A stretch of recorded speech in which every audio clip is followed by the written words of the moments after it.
금연하려고 니코틴 팬치를 붙이거나 약물 치료를 받기도 하는데 부작용은 없나요?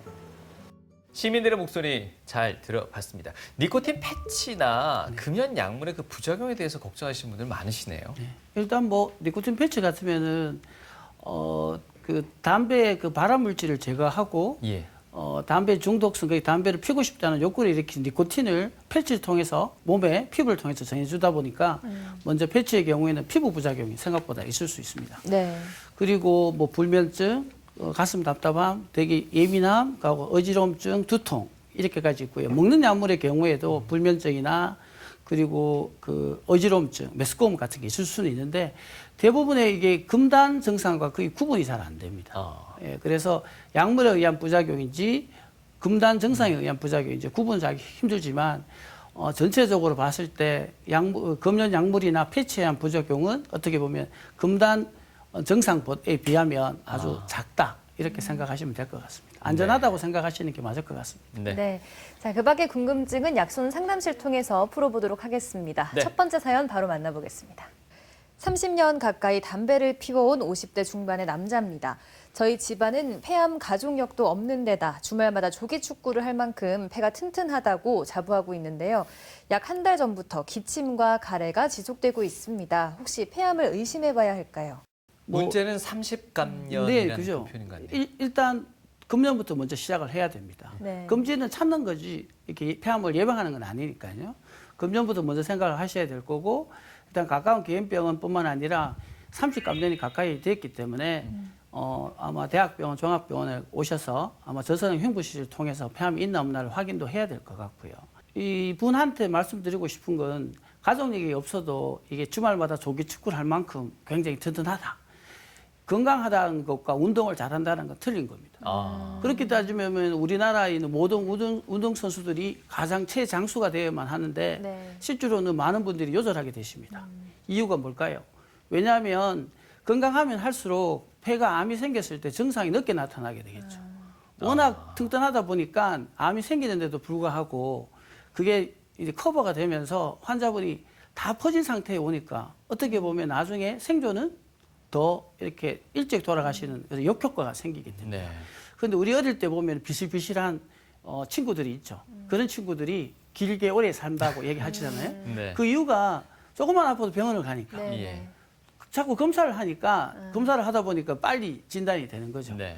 그게 다른 말로 말하면 조기검진의 중요성과 일맥상통하다고 할 수가 있습니다. 네. 그래서 이분한테 꼭 금연을 꼭 부탁드리고 가까운 병원에 가서 저전형 CT를 꼭 찍었으면 좋겠습니다. 저는 교수님 말씀 중에 건강하다와 운동을 잘한다는 건 전혀 다릅니다. 전혀 다르다는 말씀이 아주 귀에 와닿는 것 같습니다. 네. 다음 사연 만나보도록 하겠습니다. 올해 76인 저희 아버지께서 최근 폐암 진단을 받으셨습니다. 그런데 나이도 많이 들었고 이미 폐암에 걸린 환자는 금연을 해도 소용이 없다면서 담배를 끊지 못하고 계십니다. 나이가 있기 때문에 힘들게 담배를 끊지 않아도 된다는 저희 아버지 이대로 괜찮을까요? 나이가 있다고 하는데 76이라고 하시는데 어떻게 해야 될까요? 네, 76이라는 그 연세가 저한테 아주 중요하게 다가왔습니다. 폐암의 가장 호발 연령은 75입니다. 그래서 결코 많은 연세가 아니십니다. 네. 저희 병원에서 만으로 86세까지 87세가 채 되지 않는 분까지 수술 치료를 받고 다 잘 살아 계시고요. 뿐만 아니라 요즘은 방사선 치료도 워낙 조기 진단하게 되면 크기가 2cm일 경우에는 수술을 하지 않고 방사선 치료만으로도 80% 이상의 치료 성적이 있습니다. 네. 그래서 제가 방금 전 시간에도 말씀드렸듯이 그 2cm 이하의 결절을 찾아내는 게 굉장히 중요합니다. 왜냐하면 2cm 이하일 경우에는 그 치료나 방사선 치료도 거의 치료 성적이 비슷하게 되는데 대부분은 보통 2cm 이상에서 찾아내기 때문에 문제인 겁니다. 그리고 폐암을 진단을 받으셨어요. 치료를 적극적으로 받으셔야 되지 나이도 많이 들었다고 해서 치료를 안 받으시면 안 되고 충분히 잘 받으시게 되면 아주 좋은 결과가 있습니다. 그리고 금연을 소용없다라고 하는데 방금 말씀하셨듯이 담배를 지금 피면 이 지금 피고 있는 담배가 내한테 다시 암을 일으키려면 30년을 더 사셔야 돼요. 예. 그렇다면은 지금 이 담배를 피는 게 내가 암을 3주 뒤에 살아 쉴 줄도 모르는데 펴도 되지. 네. 이렇게 얘기하시는 분이 계시다고요. 예. 그런데 안타깝게도 항암 치료나 여러 가지 치료에 이 흡연이 효과를 떨어뜨리고 있다는 게 증명이 돼 있습니다. 네. 그래서 뿐만 아니라 이게 될 대로 되라는 식으로 흡연을 계속 하는 경우에 치료 의지도 부족하고 치료에 대한 부작용을 내가 완치를 하리라 하는 이런 환자의 의지가 굉장히 중요한 부분이 있는데 그런 부분이 전혀 생기지 않기 때문에 좋은 결과를 사실 얻을 수가 없습니다. 특히 만족스러운 결과를 얻을 수 없기 때문에 반드시 폐암이 진단된 경우에는 주치의와 상의하셔서 금년에 시도를 하시고 이게 하시고 제가 또 사적으로 말씀드리면 저도 사실 흡연이었고 제가 이제 담배를 끊은 지 한 7년 정도 됐습니다. 네. 많이 피울 때는 워낙 제가 이제 많은 안 좋은 환자를 많이 보고 사망하시는 모습을 많이 보다 보니까 스트레스가 많아서 하루에 한 2갑씩 정도 필 때가 꽤 있었습니다. 지금 이제 금년 지 8년 정도 되고요. 그런데 한 7번 정도 실패를 했습니다. 최장 기간 2년 정도 끊었을 때도 있었고 기타 짧게는 2달 정도였죠.